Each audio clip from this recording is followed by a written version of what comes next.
વડોદરામાં ઠેર ઠેર ધૂળેટીના પર્વની ઉજવણી કરવામાં આવી ત્યારે રાજકીય આગેવાનો, સરકારી અમલદારો સહિતના લોકોએ આનંદ ઉલ્લાસથી ધૂળેટીના પર્વની ઉજવણી કરી। ત્યારે ધૂળેટી પર્વનું વૈષ્ણવ સમાજમાં એક અનેરું મહત્વ હોય છે।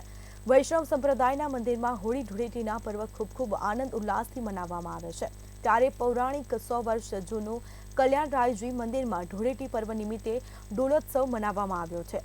કલ્યાણરાયજી પ્રભુ સંઘ હજારો વૈષ્ણવોએ ડોલોત્સવ ઉજવ્યો હતો।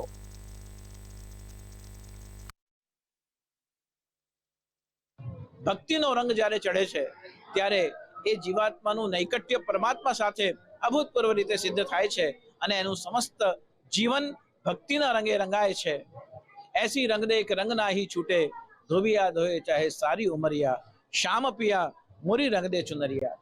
તો ભક્તિના ભાવે અને પ્રેમના રંગે જ્યારે આ મહાપર્વ ઉજવાઈ રહ્યો છે ત્યારે મારી ખૂબ પ્રભુ પ્રાર્થનાઓ અને આપને આ હોલિકા પર્વના ખૂબ અભિનંદન।